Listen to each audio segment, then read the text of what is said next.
नमस्कार दोस्तों, आप देख रहे हैं खबर एचपी और आइए वक्त हो गया हिमाचल प्रदेश के ताजा और बड़ी खबरों को जानने का। बताएंगे सभी खबरें एक एक करके एवं विस्तार से। उससे पहले आप हिमाचल प्रदेश के किस जिले से न्यूज को देख रहे हैं कमेंट बॉक्स में कमेंट करें। साथ ही सभी खबरों से अपडेट रहने के लिए चैनल को भी सब्सक्राइब करें और बेल आइकन को जरूर दबाएं। तो दोस्तों चलिए शुरू करते हैं आज की पहली बड़ी खबरें। 7 पोस्टकार्ड की भर्ती में उलझन, भाषा अध्यापक, माइनिंग इंस्पेक्टर जेओए परीक्षा पर भी संकट। जमीरपुर कर्मचारी चयन आयोग के पेपर लीक मामले में विजिलेंस ने अब तक 5 एफआईआर दर्ज की है और 5 और पोस्टकार्ड में एफआईआर दर्ज करने की सिफारिश की है। लेकिन इसके अलावा 7 भर्तियों के मामले में जांच उलझ गई है और इन पोस्टकार्ड को लेकर फॉरेंसिक रिपोर्ट के आधार पर ही तय होगा कि एफआईआर दर्ज होगी या नहीं। इनमें माइनिंग इंस्पेक्टर, भाषा अध्यापक, मत्स्य अधिकारी, फायरमैन, लैब असिस्टेंट, जेओए और लाइनमैन की भर्ती शामिल है।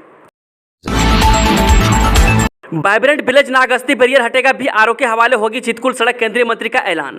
जे मुख्यमंत्री सुखविंदर सुक्खू सहित जनजातीय विकास मंत्री जगत सिंह नेगी गुरुवार को 1 दिवसीय किन्नौर प्रवास पर पहुंचे।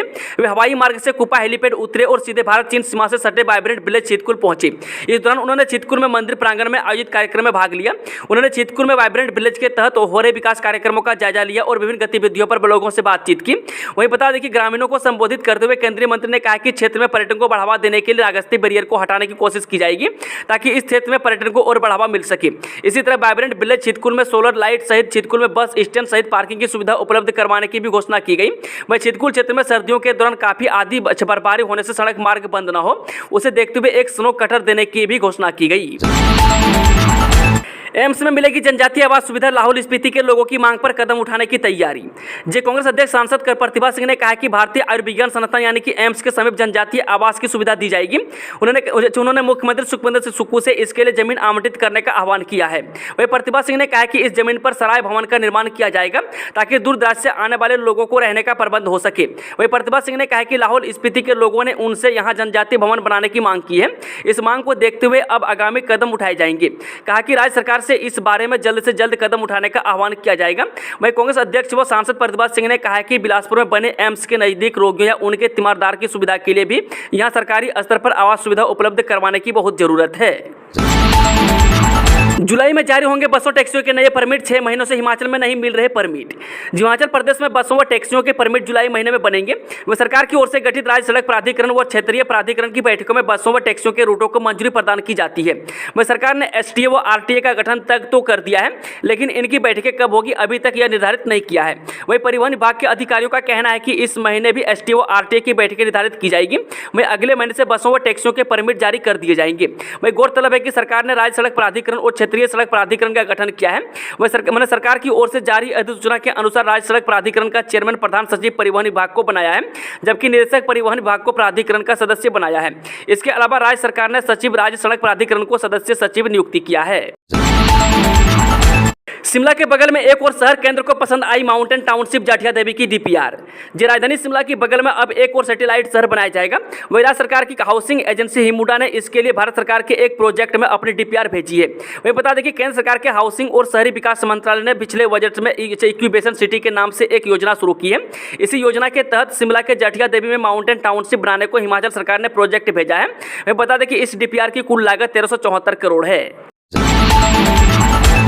हिमाचल के ऊना में भगवान शिव के खिलाफ आपत्तिजनक पोस्ट को लेकर हिंदू संगठनों का प्रदर्शन, पुलिस से की ये मांग। हिमाचल प्रदेश के ऊना जिले से सटे महतपुर में नेत्र अस्पताल के संचालक द्वारा भगवान शिव के खिलाफ की गई आपत्तिजनक और अश्लील टिप्पणियों को लेकर बवाल जारी है। वही दरअसल नगर परिषद महतपुर स्थित नेत्र अस्पताल के संचालक ने फेसबुक पर भगवान शिव के खिलाफ आपत्तिजनक टिप्पणी की थी। अब इसे लेकर हिंदू संगठनों का पारा 7वें आसमान पर पहुंच गया है। वही बता दें कि हिंदू संगठनों के विभिन्न पदाधिकारियों और युवाओं ने इस मामले को लेकर प्रदर्शन कर रहे हैं। हिमाचल तकनीकी विश्वविद्यालय में काउंसलिंग के लिए इस दिन से करें ऑनलाइन आवेदन। हिमाचल प्रदेश तकनीकी विश्वविद्यालय हमीरपुर ने स्नातक और स्नातकोत्तर विषयों में प्रवेश लेने के लिए काउंसलिंग प्रक्रिया शुरू कर दी है। वही बता दें कि तकनीकी विश्वविद्यालय और संबंधित सरकारी और निजी शिक्षण संस्थानों में BTech, B pharmacy, MTech, MBA, MCA, BArch सहित अन्य विषयों की काउंसलिंग के लिए ऑनलाइन आवेदन मांगे हैं। वही 9 जून से पात्र अभ्यर्थी काउंसलिंग के लिए ऑनलाइन फॉर्म भर सकते हैं। वही तकनीकी विश्वविद्यालय के अधिष्ठाता शैक्षणिक प्रोफेसर जयदेव ने कहा है कि नए सत्र में प्रवेश लेने के लिए काउंसलिंग प्रक्रिया शुरू हो रही है, जिसके लिए पहले अभ्यर्थियों को ऑनलाइन आवेदन करने होंगे। इग्नू ने शुरू की जर्नलिज्म एंड डिजिटल मीडिया में बीए डिग्री जाने आवेदन की अंतिम तिथि।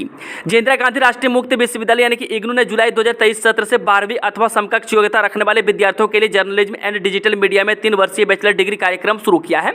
इसके अतिरिक्त BA in applied Hindi, Urdu और Sanskrit, BA gender studies, micro small and medium enterprises में व्यावसायिक डिग्री, टूरिज्म मैनेजमेंट में व्यावसायिक degree, BBA service management, BBA retail और BA BCom, BSc, BCA, BTS, BSW, Hindi, Angrezi, Sanskrit, Urdu, समाजशास्त्र, इतिहास, समाजशास्त्र, राजनीतिक शास्त्र, लोक प्रशासन, मनोविज्ञान, मानव विज्ञान, बायोकेमिस्ट्री और हिंदुस्तानी म्यूजिक विषयों में बीए कार्यक्रमों का संचालन पहले से ही किया जा रहा है।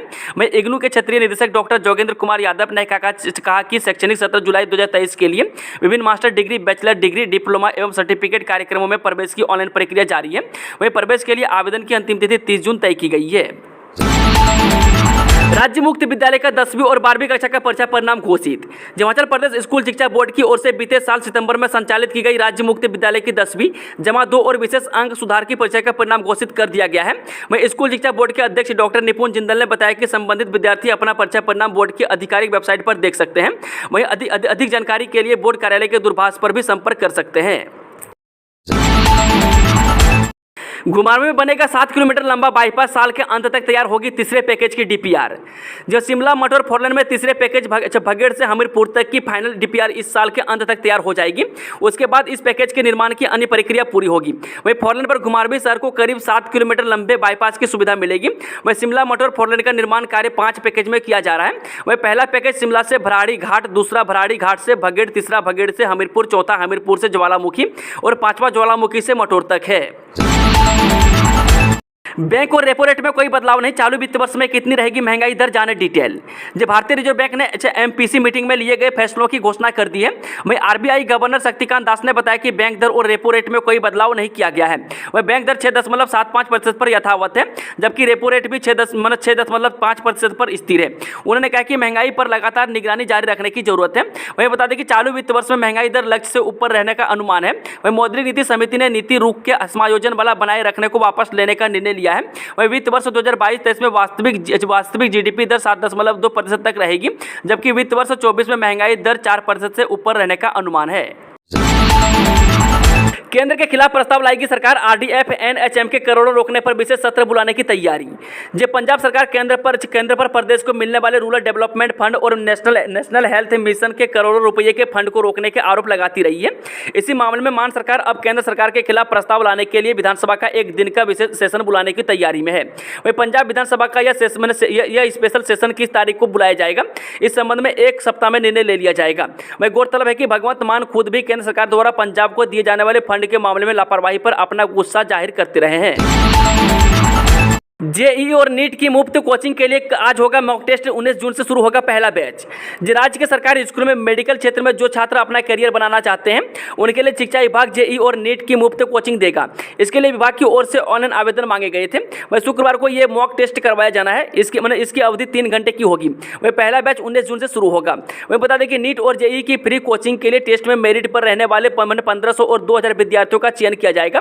वह विद्यार्थियों को हर दिन ऑनलाइन कोचिंग दी जाएगी।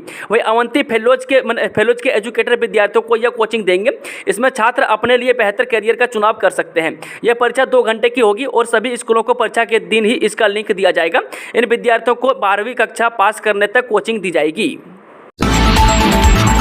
राज्य दवा नियंत्रक प्राधिकरण एक्शन मोड में, नकली दवाइयां बनाने वाली कंपनियों की अब खैर नहीं। हिमाचल प्रदेश में गुणवत्तापूर्ण दवाओं के निर्माण को सुनिश्चित करने के लिए राज्य दवा नियंत्रक प्राधिकरण एक्शन मोड में आ गया है। अब जो उद्योग नकली, मिलावटी और घटिया दवाओं के निर्माण में बार बार संलिप्त पाए जा रहे हैं, उनका नियमित आधार पर निरीक्षण किया जाएगा। साथ ही वार्षिक समीक्षा भी की जाएगी। वहीं बता दें कि किसी भी तरह से मानकों की अवहेलना की सूरत में उत्पादन पर रोक व लाइसेंस रद्द करने की सरीके कड़ी कार्रवाई में तत्काल प्रभाव से अमल में लाई जाएगी। वहीं बता दें कि नकली व सब स्टैंडर्ड दवा निर्माण के लगातार आ रहे मामलों की गंभीरता को मद्देनजर रखते हुए प्रदेश सरकार के मुख्य सचिव ने राज्य दवा नियंत्रक प्राधिकरण के अधिकारियों के साथ अहम बैठक की है और निरीक्षण बढ़ाने से संबंधित कई दिशा निर्देशों जारी किए हैं। वही बैठक में निर्णय लिया गया है कि राज्य दवा नियंत्रक प्राधिकरण द्वारा दवा निर्माताओं की विशेष जांच करेगा जिनकी इकाइयों में निर्मित दवाओं के सैंपल बार बार फेल हो रहे हैं। चलिए मैं चलते हैं आज की आखिरी खबर। सेक्स टॉर्शन गिरोह के बदमाश को राजस्थान में दबोचा। हमीरपुर के रिटायर अधिकारी से ठगे 17 लाख 2022 का था मामला। जब मोबाइल पर अश्लील वीडियो कॉल करके लोगों से ठगी करने में माहिर सरगना शौकत खान को पुलिस ने पकड़ने में सफलता हासिल की है। वह सरगना शौकत ने कई प्रदेशों की लड़कियों से मोबाइल पर अश्लील वीडियो कॉल करवाने का काम कई सालों से करता आ रहा था। वहीं सेवानिवृत्त अधिकारी ने बदनामी के डर से शौकत खान को 16.5 लाख रुपए की राशि अलग अलग किस्तों में खातों में भेजी थी। दोस्तों आज की खबरों का सिलसिला समाप्त होता है। अगर जानकारी पसंद आई तो वीडियो को लाइक शेयर, चैनल को सब्सक्राइब जरूर करें।